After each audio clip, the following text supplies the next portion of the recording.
Hello and welcome to Arts24's weekly music show. I'm Marjorie Hache and I'm delighted to welcome a rising R&B singer and producer who counts amongst her mentors Daniel Caesar and Erykah Badu.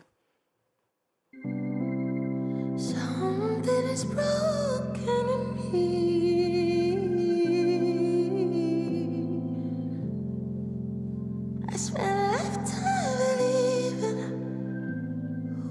Born in Toulouse, this French-Senegalese musician grew up all over the world and is now based in London, where she's made a name for herself, amongst others, thanks to her live performances. She's recently released a fantastic new album, Devotion and the Black Divine.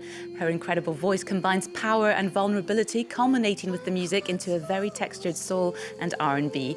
Anaiis, thank you so much for joining us on France 24. Thank you. It's my absolute pleasure to be here. Oh, well, it's a delight to chat to you. Now, your album came out 2 months ago to rave reviews. How are you feeling now that it's had time to come out to the world? I feel so good about it. You know, I feel like it's a body of work I've been trying to make for a few years. Mm-hmm. And so I felt a sense of calmness come over me after it came out. So it was good. Oh, that's good. We're glad to hear that. And also it's an album that was recorded between London and LA. Yeah. And it centers around the Afro-Caribbean diaspora and how people were displaced through slavery, but also colonialism at large throughout history. What was it that made you want to tackle this theme?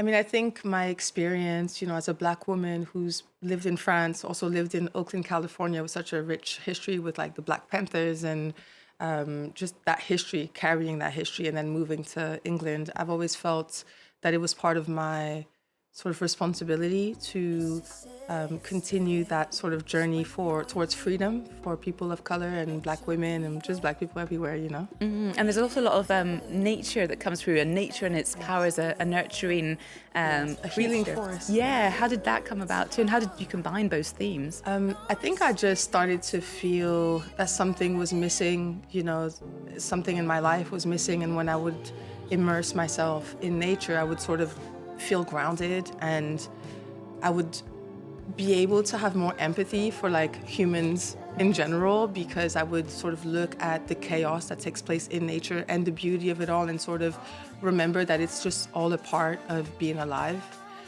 So it made sense to me to center all of the visuals of this album in a place that sort of carries like extremely like lush nature, but also has this history of resistance and power and freedom, and that's Jamaica. Mm-hmm. And that's why we shot everything there. Yeah. Oh, we're going to talk about your music videos in just a minute. And I think we should check out one of them. It's the video for your track Deus Deus.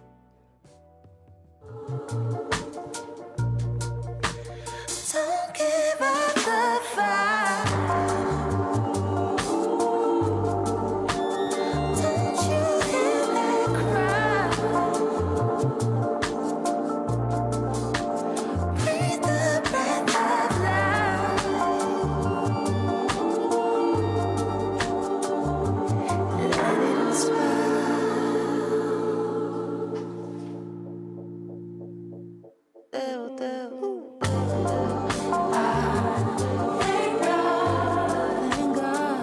A track you can find on Anaiis' new album, Devotion and the Black Divine. Now, first of all, Anaiis, I want to thank you so much for making stunning music videos. A lot of artists have stopped doing so, and I wanted to know how important is it to your artistry at large? I mean, I think it's extremely important. Obviously, it's become very difficult for artists to be able to invest, you know, the amount of money in these visuals because of the landscape of music and the fact that it's just very hard to earn money now as a musician. Mm-hmm. So to invest sometimes, you know, a lot more than you would in the actual recording of the music is difficult. But I think in terms of storytelling and being able to like draw people into a world and bringing things that you can't necessarily put in the songs. For example, in Deus Deus, we're featuring the Maroons, who are, you know, have an incredibly important history in Jamaica. It's something that I can sort of touch on and bring in that history, but I can't necessarily put it in the song, even though it influences me and it inspired me, you know, to write this music. Yeah, and the Maroons, who were part of the uprising that kind of got rid of Exactly. the colonialism that was going on in the English in particular. 73 years, you know, and never gave up. So that's why There's something felt important to center them in this piece. And then why Jamaica in particular? What brought you there?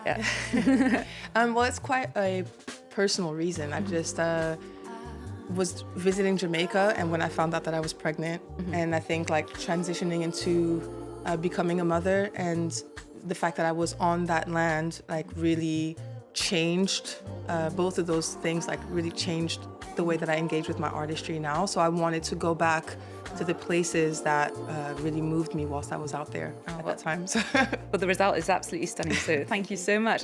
Also, talking of styling, I read that you write your name in low caps on purpose, and it's kind of a tribute to author Bell Hooks. Now, you're not the first artist who's told us about how she's an inspiration, but what is it about her that you like? I mean, I think she was a radical thinker, a visionary. She, like, you know, Nina Simone and James Baldwin are some of the people, Maya Angelou, so many people that come from that legacy that I think we are trying to carry on as Black artists today. And specifically, Belle was trying to center the work. So how to remove, you know, the artist and like center the message and the music. So for me, it was about that. I wanted to sort of carry on that slight message to say that I really see myself as a vessel for music and for ideas and for healing. And I'm not necessarily in it for, you know, just pure like egoistic reasons. Or Which a lot of people do nowadays. But yes, you're going to be playing London on the 3rd of December, and you've just announced a European tour, which is going to take you to Germany, to the Netherlands, and Paris on the 18th of March. We definitely want to see you live. What can we expect? I mean, for me, the live experience is all about transcendence and spirituality. And so I think you can just expect a lot of heart and soul and intimacy, you know, vulnerability. So yeah, please come to the show. Oh, I definitely want to. Thank you. How about we check out some other music news? First up, Afro-pop superstar Aya Nakamura has just dropped a new album entitled Destinée. It's the 30-year-old Franco-Malian's 5th record, who has taken the world by storm. Indeed, the award-winning artist is one of the most streamed francophone artists in the world. Let's check out the video for her track No Stress. No stress, en détente, m'appelle, bébé no stress, no stress. Même dans mes rêves, ta voix m'appelle. Affection, je veux que du love et de l'affection. Donne-moi tout, donne-moi affection. Je veux que tu m'aimes à la perfection. Affection, je veux que du love et de l'affection. Donne-moi tout, donne-moi affection. Je veux que tu m'aimes à la perfection. Aya Nakamura, who seems more invincible than ever, and we love her for that. She's also announced her first ever Stade de France date for the 31st of May 2026. Anaiis, now that you've lived all over the world, and you know you're born in Toulouse, how much are you connected to French-speaking music? Because I know that when sometimes you live abroad, there's a disconnect.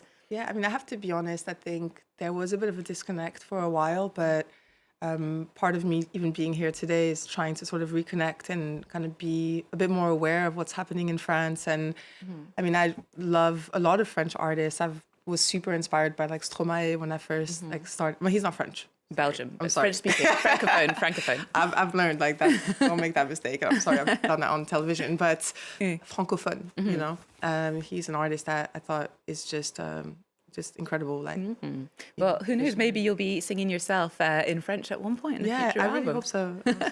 Actually, someone who worked with Aya Nakamura on the opening ceremony of the Paris 2024 Olympics is Victor Le Masne, the director and multi-instrumentalist. Recently reworked a French classical treasure, Ravel, in a new album entitled Ravel Recompose. And that's exactly what he does with the live orchestra, some electronic machines, and some pop stars like Raimse Redcar, formerly known as Christine and the Queens. This is Ravel's Bolero.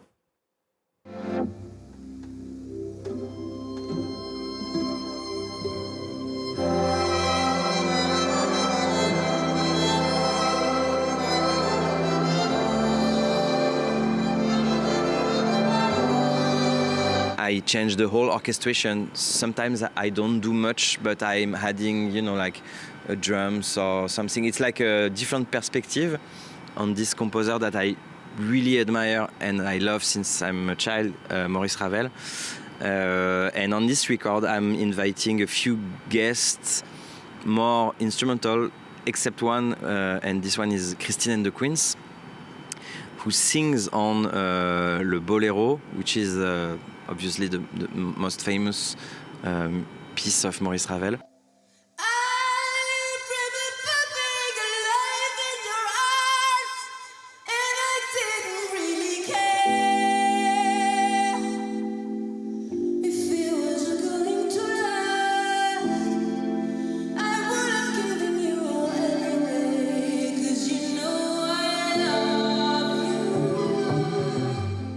Victor Le Masne and Raïm Seredkar, or Christine and the Queens revisiting French classical composer Ravel. Anaiis, anyone you'd like to rework yourself? I couldn't tell you right now, but I thought this was a really interesting project. And I started in music, actually learning the violin and being in the classical space and going to the Conservatoire in Toulouse. So I hope that maybe at some point this might reconnect. There might be a reconnection. Oh, well, thank you so much for coming on the show, and just check out Anaïs's new album and go see her live, especially because I think that will be quite something. We're going to play out with rising punk pop star Yungblud and rock legends Aerosmith. They first took to the stage together at the MTV Music Video Awards and have released a joint EP. It's called One More Time, and this is the track My Only Angel. Thanks for watching. Will you cry if I call you my